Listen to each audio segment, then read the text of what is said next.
What's up, everyone? Welcome once again to the channel. It's your boy Luis Portelles, and today we are continuing our conversation about Miss World 2025. As I promised you guys that I was also going to do a review of the head-to-head challenge. This is the preliminary round of the head-to-head challenge, which included, of course, Europe, Asia, and Oceania as well. Now, I did have an episode earlier here on the channel where I was talking mainly about the other continents. So America, Caribbean, and Africa, which I covered all of the delegates that stood out the most, in my humble opinion.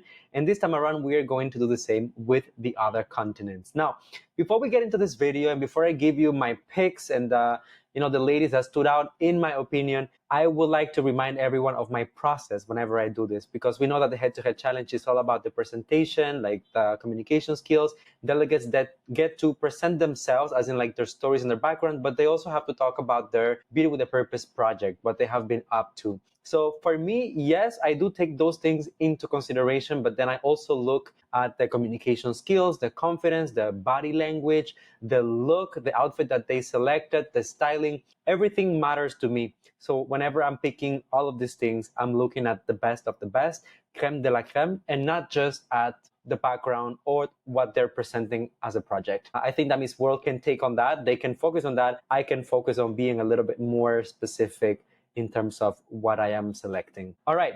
So I'm not gonna make this overly long. Let's get into it right away. And I would like to start by talking about Europe. So the first one that I want to talk about is Miss World Czech Republic. She did mention during her speech that she is a kindergarten teacher by training. Kind of see this in the way that she expresses herself, in the way that she simply presents herself. Very approachable, very likely, very simple, yet super, super effective. She mentioned that she believes in nurturing both the body and the soul, but especially focusing on an aspect that we don't talk about as much, which is the human connection. She kind of took this opportunity with this intro to link her project, basically her Beauty with a Purpose, which aims to bridge generations. It's something that I don't really hear as often in pageantry, and I found quite interesting. And it turns out that it was very, very relevant, at least in my opinion. She mentioned that her project really focuses on connecting the youth with senior citizens or people who are a little bit more in the lonely, elderly years.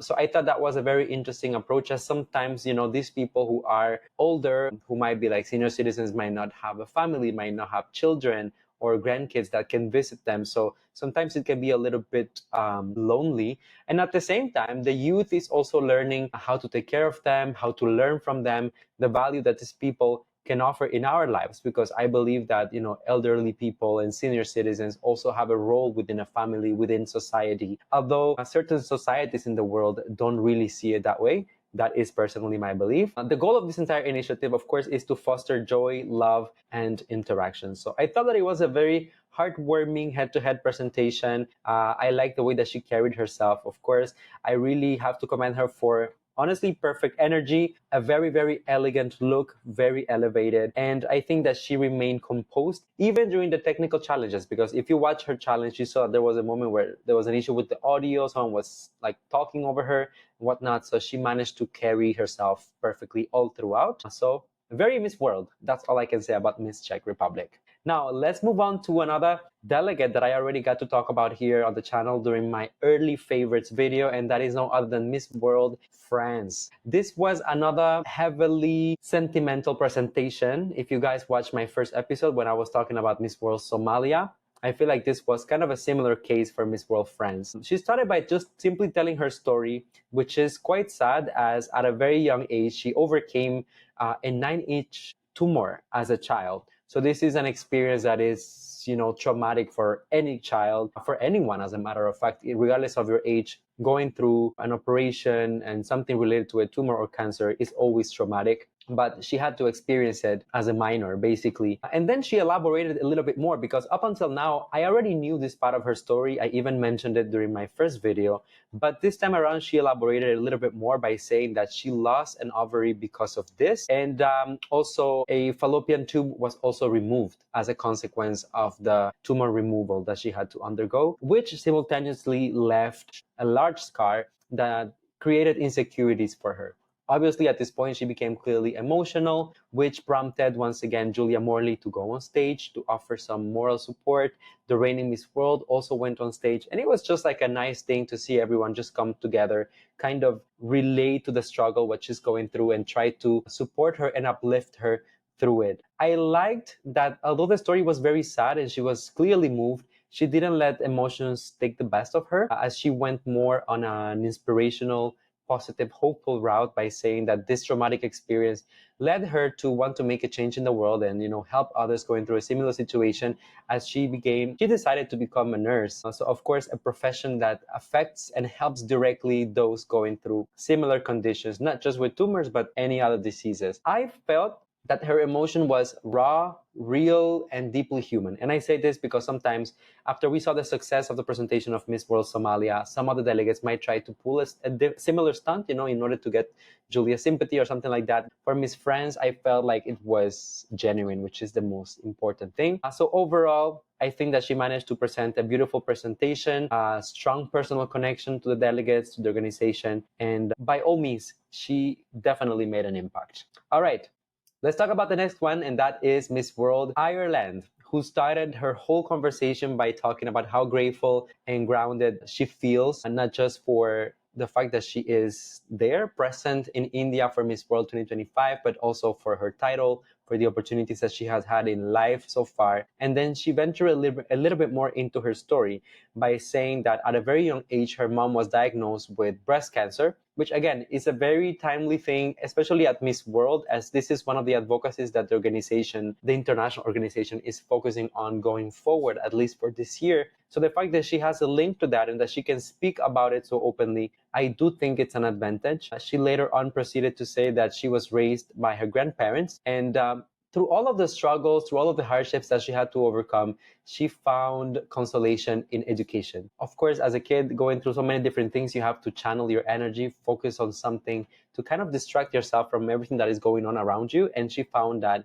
in education precisely. So she pursued her education up until university, and she became the very first university graduate in her family. So definitely a huge accomplishment. She later on proceeded to mention how education and graduating changed her life and gave her a sense of meaning, a sense of purpose. And she tried to do the same thing for others who were going through a difficult situation by building schools in Africa, in the continent, but also in different countries all over the world. She was talking about promoting education and just simply giving the resources and the tools that helped her as a child to overcome those challenges and hopefully be able to help other people going through a similar situation as well. In a way, she says that education pretty much saved her life and that now it's her turn to pass it on to the next one. Overall, I will say that in terms of the presentation, the look, everything was pretty simple. I will say that she had one of the simplest looks and presentation of the batch, but the confidence, her presence was there. It was so powerful.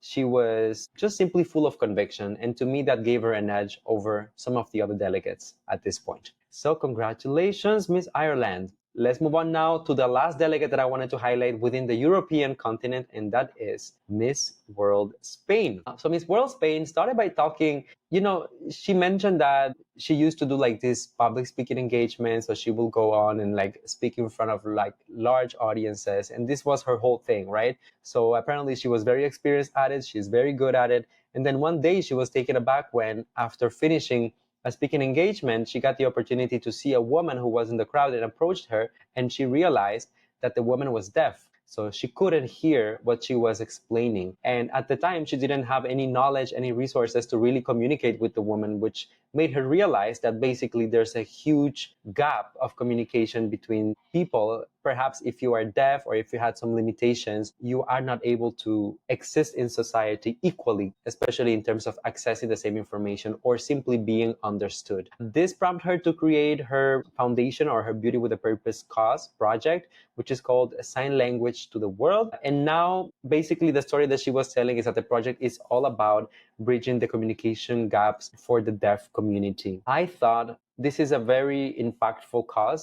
It is quite specific, if I'm being honest. Usually, Miss World contestants get a little bit more general. They go more towards the education, they more towards, like humanitarian aid and stuff like that. But for her, is really not just like helping a specific demographic, but really focusing on a community that she can really have a larger impact with her effort. So I thought that was very, very interesting. I like that it's very meaningful, and that is something that it is needed, not just in her country, but worldwide. So I thought, I'm gonna say she was one of the best speakers of the night, in my opinion, not just because of the storytelling and the way that she presented it, the way that she was so consistent with her ideas, but also the body language, the delivery, everything was top tier. And of course, if you guys are watching the videos, you can see that she also looks the part. The attire that she was wearing was kind of like very appropriate for the moment, but it was also a little bit more edgy, a little bit on the fashion side, which I can also appreciate. Well, this is a beauty pageant after all, right? Okay, so let us change continents, and this time I would like to go all the way to Oceania. And I'm going to say I only have one pick for Oceania. Initially, I had two, and disclaimer, sometimes I have more picks than what I actually present on these videos, but for the sake of keeping it short and consistent, sometimes I have to edit and trim people out. So for Oceania, we're going to keep it at one candidate, and that goes, of course, to Miss Australia. She started by sharing a deeply personal story. She spoke about her best friend, Tara, and I thought that was cute. She started that way, mentioning how they grew up together, they went to school together, they were neighbors, they were best friends, they pretty much shared their entire lives. And then she mentioned that Tara was a hardworking woman, she is a mother, and then she's a wife. And then suddenly she described how her best friend was murdered by her partner. And then, of course, everything took a turn for the dark. She started talking about domestic violence, and this was the very first time that she was confronted herself to domestic violence per se. Of course, having it happen to someone that is so close to you and that pretty much has shared your life with you, but that I assume was also a similar age, it's something that you cannot really avoid to kind of project yourself and put yourself in her shoes and wonder, what does it feel like to go through this situation like this? Or how do other people going through a similar situation feel? So because of this experience, she decided to turn this entire thing against domestic violence into an advocacy. So in terms of, how to deal with the tragedy, she decided to try to change something, to do something with it, and turn it for the better. She started a foundation, she wrote a book, and ever since she has been supporting victims and raises awareness about these problems. So the most important thing here is, although there's nothing she can do to change the outcome of what happened to her best friend, at least she can create awareness, educate others, and hopefully help the women who are currently going through those domestic violence situations in order to provide a better future and hopefully change the outcome of their stories. I thought that her energy was very real, vulnerable, which is necessary when you are basically telling this type of stories with a tragic outcome. And she was very relatable, ultimately, which I think made me really like her speech. One last point, I really love her look. One of the best, in my opinion. Stunning, yet very appropriate for Miss World. I like the fact that it's so out there and still so professional for this type of environment. All right, so now that we wrapped up Europe and Oceania, let's talk about the Asian continent. In my previous video, I mentioned that, in my opinion, Africa had some of the best delegates in terms of like the whole batch of the African continent. I also feel the same way this year for the Asian continent, as there are quite a few really strong delegates that I would like to highlight. So let me start by talking about Miss World India, who happens to be the host candidate in this year's edition of Miss World. So she mentioned that she is an actress, she is a model. We all know that she is also an experienced beauty queen, as she has competed before nationally in India for different titles. Her whole story, so basically she started by telling her story regarding her uncle's disability, which inspired her to fight for representation when it comes to people with certain disabilities. She was telling how he was facing some discrimination, some challenges, or simply being rejected, excluded from certain areas of his life because he had Down syndrome. So she emphasizes that this was basically her purpose, and she wanted to make sure that there was not only representation but also inclusion of people with disabilities in society. She emphasized also the aspect that she wanted to focus on dignity over charity per se, and about the belonging part rather than the pity. It wasn't about looking down on these people and making them feel like, oh, I feel bad for you, or I feel sorry for you, but rather creating spaces, rooms, opportunities where these people could be one of the group. They could simply belong, right? I have to be honest and tell you that in my opinion, she had one of the best looks of the entire batch, if I'm not saying the best look of the entire batch, which honestly, I'm not so surprised as she is the host candidate, and obviously her organization and the teams in India are going to go all in, in order to make her stand out, to make her look good. You can also tell in terms of her preparation, no stone was left unturned. She was extremely eloquent, composed, articulate, just a great storyteller overall. And this is something that is expected, because not only she is the host candidate, but also she is representing India, which is a nation that normally takes huge pride in terms of delivering great communicators, girls who are outstanding in terms of public speaking. And I think that was able to stand her ground and make her country proud. Let us move on to the next candidate, which is Miss World Indonesia.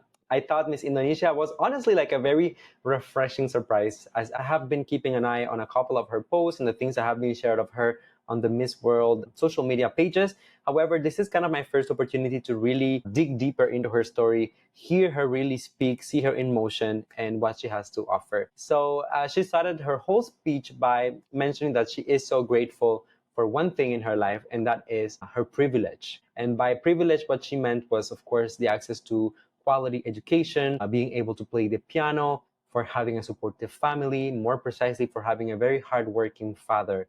Um, and she mentioned the fact that these privileges sometimes are things that are not necessarily handed to you, but it's something that it's earned. So, of course, she had to work hard for her education, and there are certain things that she also had to step it up. Although she had a pretty good context around her, there are things that she had to go out of her way and earn for herself, such as her degree. She became an engineer, and this led her to learn a little bit more about Indonesia's situation when it comes to the clean water crisis. Upon learning more about the situation, she decided to start her own project, which turned out to be her Beauty with a Purpose project, which focuses on providing clean water to underprivileged communities in Indonesia.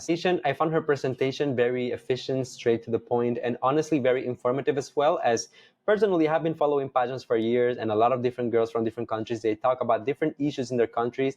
This is the very first time that I hear about the clean water crisis in Indonesia. So in a way, she is spreading information about issues that perhaps the rest of the world is not aware of. I'm going to be honest, and I'm going to say that I think that she is indeed one of Indonesia's best public speakers that I have ever seen on a pageant stage. So I thought that she was eloquent, confident, and overall very, very polished. So really happy with that. I would like to compliment her look, her attire, her fashion style for this particular presentation, as it was on point. Very good job. Good job, Miss Indonesia.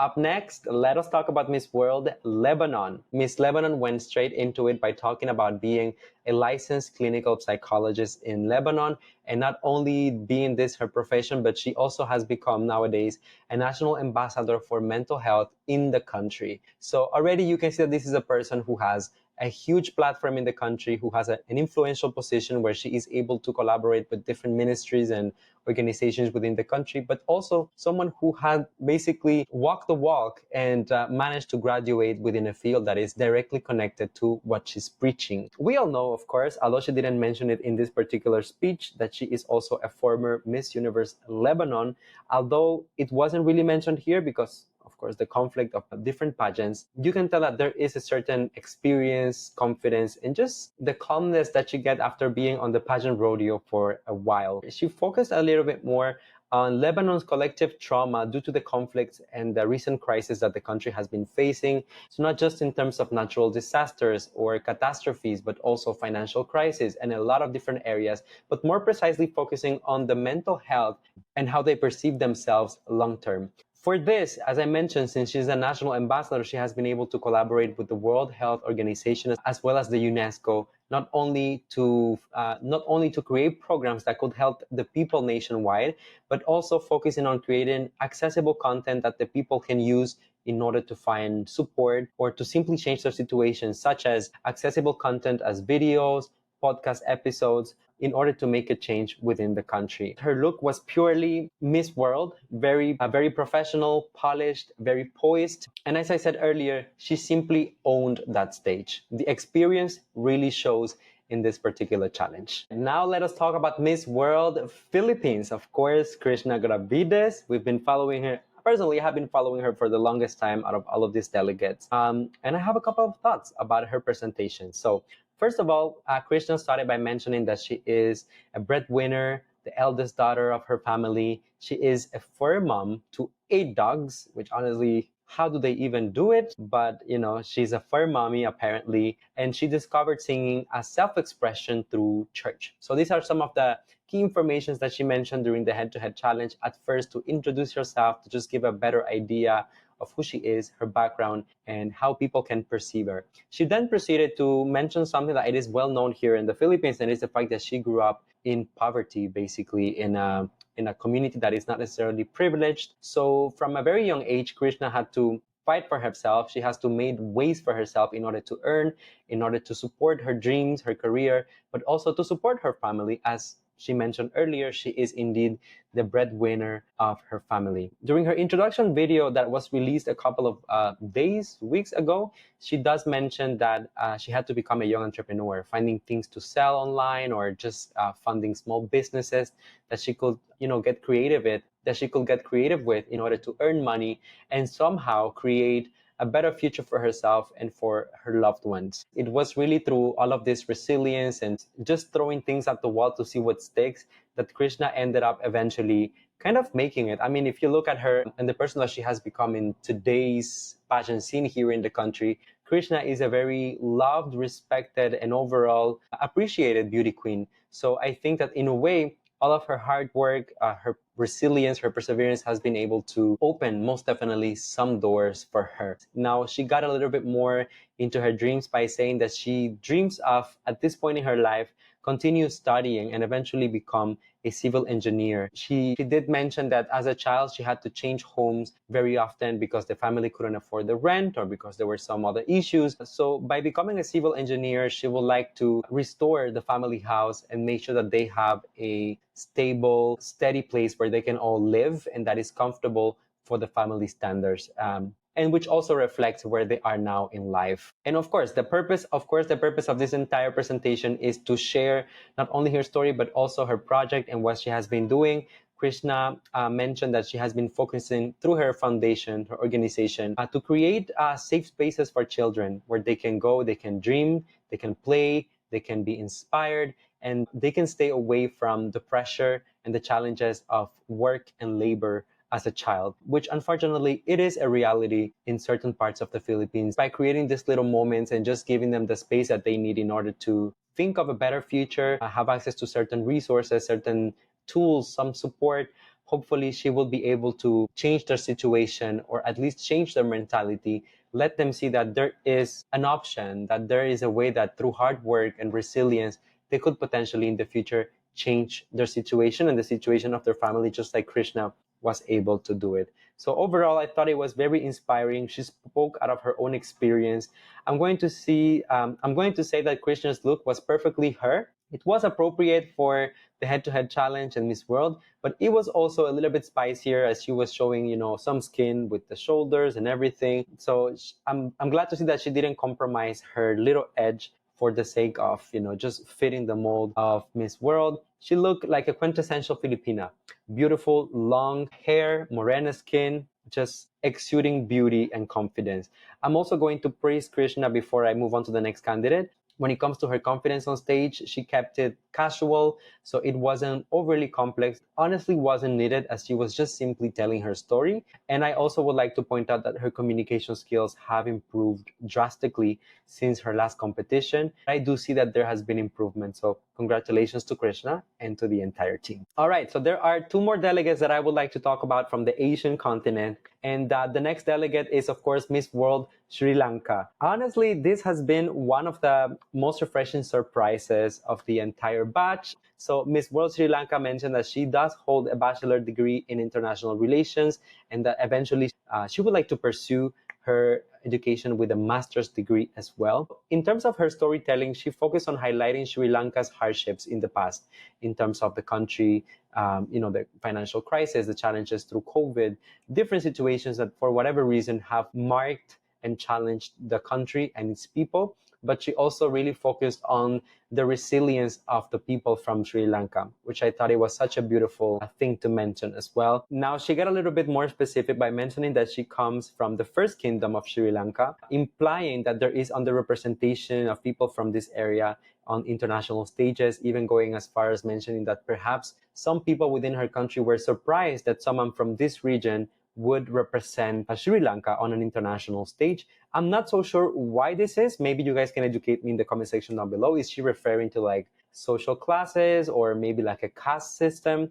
I'm not so sure, but again, if you know, let me know down below. She then went further to mention that she benefited from the free education system in Sri Lanka, which gave her access from, the early educations all the way up to college. And this is really what made her want to give back to the communities, what gave her an inspiration to found her own initiative to fight poverty within these communities. So her foundation provides donations. It aims to change policies in the country, improve sanitation as well, but also while keeping in mind, while really focusing on those women who have been supposedly forgotten by society, such as women in prisons, in monasteries, or even mothers in a vulnerable situation.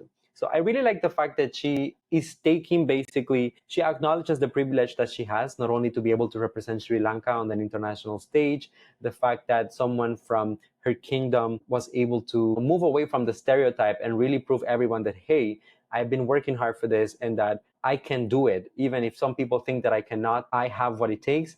And I also really appreciate the fact that she's one of those people who benefited from the free education that was provided by the government. And eventually she also wants to pay it forward to those who come after her. Now, she did mention that she has a big dream, which is to become a Miss World, but gave a very positive speech about already being grateful and feeling victorious about being a national title holder, a sentiment that she shared with all of the ladies in the room as a reminder that, yes, they're all aiming for the same crowd, but it doesn't mean that they shouldn't take a moment to acknowledge and be grateful for the position that they have at the moment as well. Honestly, just to wrap it up about Miss Sri Lanka, I think that she looks the part, she speaks the part, and at the end of it all, she acts the part. She is undeniably a leader. I think this is one of my favorite presentations overall, not just from this continent, but from this entire batch. I'm honestly just in awe. What a woman, and crossing fingers, maybe, what a Miss World winner. I don't know. All right, everyone. And definitely, last but not least, let's wrap it up when it comes to the head-to-head preliminary competitions with Miss World Thailand.